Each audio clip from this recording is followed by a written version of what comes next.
In a dense, sprawling forest lived a clever fox named Kale.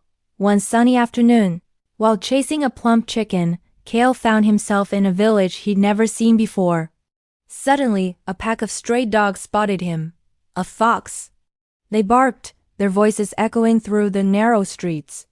Kale's heart pounded in his chest. He sprinted, his paws barely touching the ground, with the dogs hot on his trail. He had to find a place to hide and fast. He saw an open door to a dyer's house and darted inside without a second thought. The dogs, confused by his sudden disappearance, ran past the house, their barks fading into the distance. Kale breathed a sigh of relief. As he looked around, he noticed a large vat in the corner of the room. Curious, he peered over the edge, but his paw slipped, and splash! He tumbled headfirst into the vat, which was filled with a deep blue indigo dye. He struggled to climb out, and when he finally managed to pull himself onto the floor, he was drenched and shivering.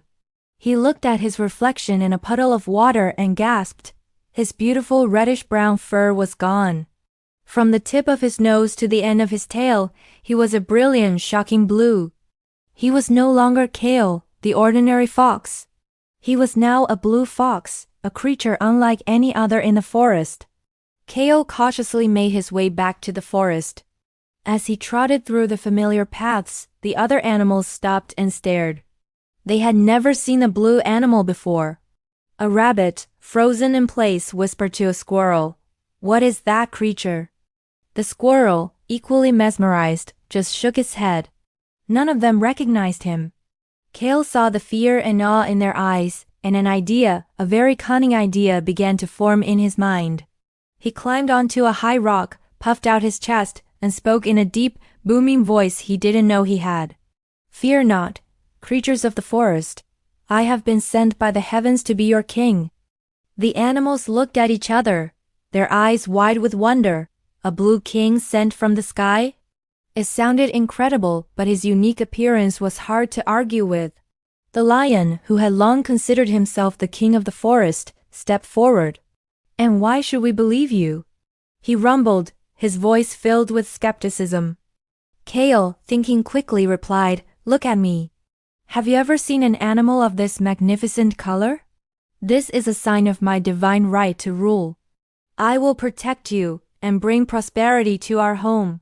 His confident words, combined with his extraordinary appearance, convinced the animals. One by one, they bowed their heads and accepted the blue fox as their new king. Life as the king was wonderful. Kale had the best food, the most comfortable den, and every animal in the forest served him. He appointed the lion as his chief guard, the elephant as his advisor, and the monkeys as his entertainers. He commanded them all, and they obeyed without question. Kale spent his days lounging in the sun, feeling very pleased with himself.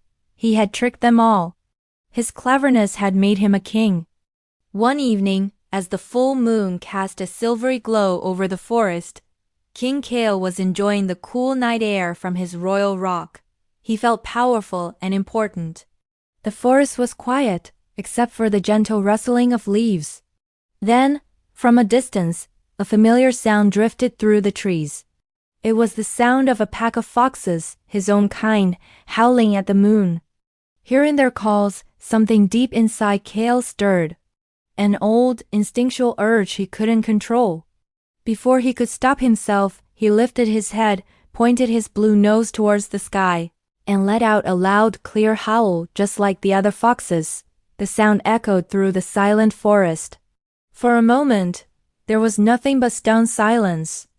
Then the animals looked at each other, their expressions changing from awe to confusion, and then to anger. The elephant turned to the lion and said, "That sound ... is just a fox." The rabbit squeaked, "He's not a divine king. He's just a fox painted blue." The illusion was shattered. They realized they had been deceived. The lion let out a mighty roar. "You tricked us!" he bellowed, his voice shaking with fury. The other animals joined in, their angry shouts filling the night. "Get him!" cried the monkeys. "He lied to us!" growled the bears. They surged forward, a furious mob, towards the rock where Kale stood frozen in terror. He had forgotten who he was supposed to be, and in that one moment of carelessness, he had lost everything. Kale knew he was in grave danger. He leaped from the rock and ran for his life, just as he had run from the dogs in the village. The angry animals chased him, their cries for justice ringing in his ears. He didn't dare look back. He ran and ran, his blue fur a blur against the dark trees, until he finally escaped the forest he once ruled. He never returned. Kale, the clever blue fox, learned a hard lesson that night. You can pretend to be someone you are not for a while, but your true nature will always reveal itself in the end. And pretending to be something you're not can lead you to lose everything you have.